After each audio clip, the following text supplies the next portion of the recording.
Hello everyone, welcome to IFS. कैसे हो दोस्तों? आप सभी लोगों ने अपना रिजल्ट देख लिया है। आपने कहीं ना कहीं से आईएफएस के कोई ना कोई प्लेटफॉर्म के साथ कनेक्ट रहकर जो पढ़ाई की है, ऑब्वियसली वो आपकी रंग लाई है। मैं आपको, और मैं क्या, हमारी टीम सारी की सारी आपको बहुत सारे ऐसे एक्सपीरियंस मिलवा रही है।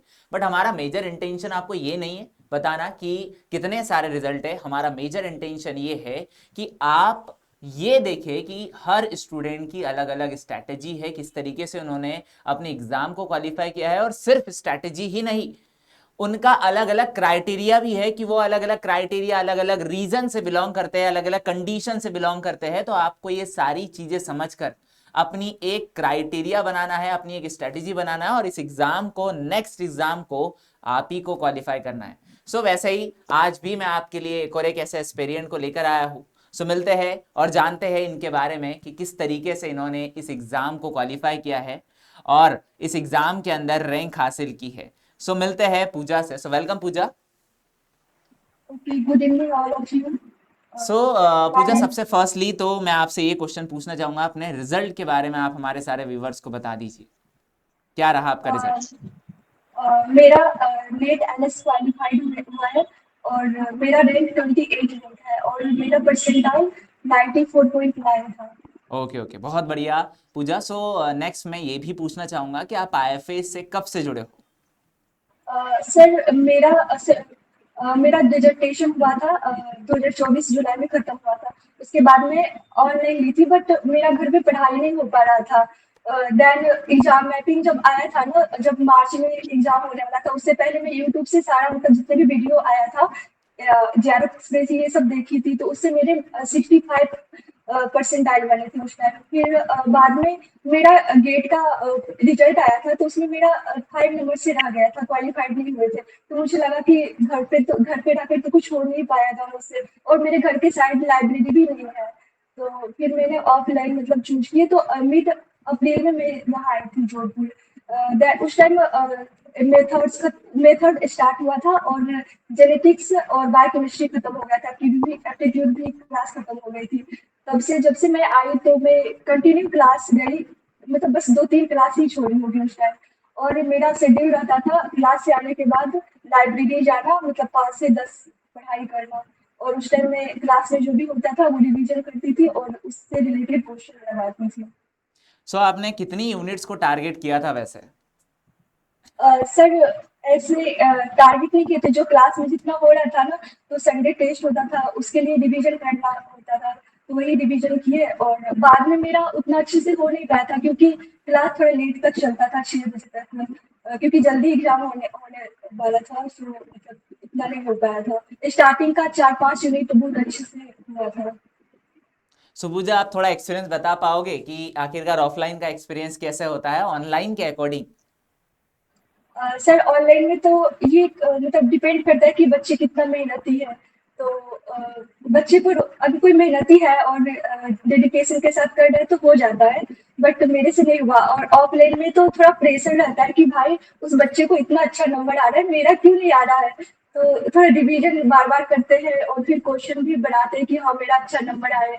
तो इससे ना हो जाता है, फ्लो फ्लो में तैयारी हो जाता है। और हमारे मतलब जो साथ में रहते हैं वो भी थोड़ा पॉजिटिव रहते हैं, उससे भी डिस्कस कर सकते हैं कि हाँ भाई ये तुम कैसे बनाए, हम कैसे बनाए, ये सब चीज फायदा तो होता है काफी जो जैसे ऑफलाइन कि में। आपने बताया था पूजा कि मोस्ट ऑफ आपने मैपिंग सीरीज, जीआरएफ एक्सप्रेस, इससे भी बहुत ज्यादा प्रिपरेशन करी है। जी सर। हाँ, जब लास्ट में मेरे से ना रिवीजन नहीं हो रहा था, मुझे समझ में नहीं आ रहा था कि मैं कैसे इतना सारा करूँ। मेरे मतलब 18 जुलाई तक ना मेरा क्लास था, तो फिर 10 दिन में मुझे समझ में नहीं आ रहा था, तो फिर एग्जाम मैपिंग देखे और आपका लालजी सर का तो मैं देखती ही थी, काफी क्वेश्चन मतलब आया भी था। मतलब लास्ट अंतिम बार से बहुत सारे क्वेश्चन मिले थे मुझे, तो मतलब अंतिम बार में हम अच्छे से देखे थे। और सबको थोड़ा बहुत स्किप स्किप कर करके देख लेती, मेथड का तो देखती थी। आपका एक्सपेरिमेंटल क्वेश्चन रहता था ना, और मेरे 4-5 एक्सपेरिमेंटल क्वेश्चन सही भी हुए एग्जाम क्या में। बात है, क्या बात है। हाँ, तो ये तो एक ऑनलाइन पर्पस ही हुआ ना, फिर मेजरली अगर देखा जाए तो आपका एक कॉम्बिनेशन वे में ही रिजल्ट है। जी सर, मतलब सारे जगह से कहीं कहीं से आ जाता है नंबर। चलो, बहुत बढ़िया पूजा। आप मुझे ये बताना चाहोगे कि आपका स्ट्रैटेजी क्या था क्वेश्चंस को अटेम्प्ट करने का? मतलब आपको कहीं ना कहीं किस तरीके से आपने सोचा होगा पार्ट बी, पार्ट सी और पार्ट ए के लिए? सर एग्जाम में तो मेरा ये था कि पहले सर मेरा थोड़ा सा गलती हो गया था, हिंदी सिलेक्ट हो गया था। तो पहले मेरा सी सेक्शन करने का था, बट मुझे बहुत ज्यादा प्रेशर क्रिएट हो गया था कि कैसे मैं करूँ। तो फिर मैं बी पर गई, बी मेरा 50 मिनट में हो गया था कंप्लीट। फिर इसी पे ना मतलब एक विशाल सर का वीडियो आया था कि ये क्वेश्चन सॉल्व नहीं हो रहा था, ऐसे करना, वो वाला मतलब वही सोच के जो इजी इजी लग रहा था वो जल्दी जल्दी करते गए। और मतलब मेरा 50 मिनट में सी सेक्शन हो गया था। जो इजी क्वेश्चन था ना वही करने थे, और एक्सपेरिमेंटल किए थे, और जो कैलकुलेशन वाला होता है वो किए थे, और जो टेबल वाला होता है वो मतलब जल्दी जल्दी किए। फिर उसके बाद मेरे पास 40 मिनट बाकी था, तो उसमें एप्टीट्यूड का किए, फिर से बी सेक्शन पर गए कि हाँ क्वेश्चन कोई मेरा छूट तो नहीं रहा है। स्टार्टिंग में तो नहीं बढ़ रहा था, फिर जब सेकेंड बार गए ना तो वो क्वेश्चन बढ़ रहे थे। फिर सो सी पे आपने भी कितने क्वेश्चंस दोबारा। अटेम्प्ट किए थे, शायद अगर आपको कुछ याद हो थोड़ा बहुत? Yes sir. Sir C section में तो 25 मेरा मिल गया था, बट मेरे 15 ही सही हुए, 10 गलत हो गए। और ए सेक्शन में 10 किए थे तो 7 सही हुआ और 3 मतलब गलत हो गया। और बी सेक्शन में 30 किए थे तो उसमें मेरा 15 सही हुआ था, लेकिन बाद में जो क्वेश्चन चेंज हुआ ना तो उसमें मेरा और 2 गलत हो गए, मतलब 13 आए, और मतलब 90 मतलब और सारा गलत हो गया 80। सो इस बार जो बहुत ज़्यादा नेगेटिव मार्किंग हुई है, अब नेक्स्ट टाइम के लिए आप क्या सोच रहे हो कि नेगेटिव मार्किंग अगर कम करना है तो आखिरकार क्या आपने एनालिसिस किया? सर क्वेश्चन प्रैक्टिस और ज्यादा करना है, और रिवीजन में, रिवीजन लास्ट टाइम मेरा हुआ नहीं था तो रिवीजन मुझे और करना है, तो उससे बी सेक्शन मेरा सही हो जाएगा।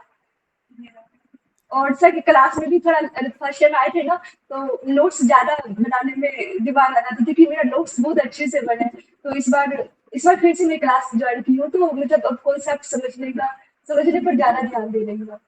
हाँ हाँ, बिल्कुल बिल्कुल। सो समझना भी है, और ऐसा ही नहीं, नोट्स भी प्रॉपर बनाना ही है। बस देखो, आपको क्लास मोमेंट के अंदर नोट्स तो बनाने ही बनाने, साथ में समझने के ऊपर भी फोकस करना है। और उसके बाद में फिर अपना जो पूरा डे का शेड्यूल होता है उसके अंदर हमें उसको एक दो बार रिवीजन कर लेना है, तो अपने माइंड में वो बैठ जाएगा। जी सर। ओके पूजा। सो कॉन्ग्रेचुलेशन, सर वैसे आपका जो एलएस निकला है ऑब्वियसली ये भी बहुत डिफिकल्ट है, क्योंकि मोस्ट ऑफ स्टूडेंट इसी के लिए ही बहुत ज़्यादा मतलब बहुत सारी प्रॉब्लम्स फेस कर रहे हैं और बहुत ज़्यादा स्ट्रगल भी कर रहे हैं, बट आपको सर मुझे लगता कॉन्ग्रेचुलेशन है ना, वैसे। सर मुझे लगता है कि बच्चों को तो प्रिपरेशन करना ही चाहिए, साथ में जो एग्जाम मैपिंग आता है ना, वो सब सारा सीरीज देखना चाहिए, उससे काफी फायदा होता है, मतलब बहुत बच्चे का सुने भी है जिसका जेआरएफ हुआ है। हाँ हाँ, बिल्कुल बिल्कुल, एग्जाम और मैपिंग सर सीरीज, आप इस जेआरएफ बार भी एक्सपीरियंस। और अच्छे अच्छे क्वेश्चन लेकर आइएगा यूट्यूब पे। हाँ हाँ, बिल्कुल बिल्कुल इस बार भी सर बहुत मुझे अच्छे भी क्वेश्चन काफी लेकर खुशी आएंगे। हुई आपसे मतलब बात करके, क्योंकि आप पे बहुत डिपेंड करता था मेरा ये एलएस होने में, नहीं तो मेरा ओके नहीं हो ओके पाता। Okay, thank you thank you thank you. So हाँ बिल्कुल, इस बार भी हम बहुत सारे अच्छे अच्छे क्वेश्चंस लेकर आएंगे और बहुत सारी अप्लाइड की प्रैक्टिस आपको करवाएंगे। जी sir. Okay okay, so thank you Pooja. Okay.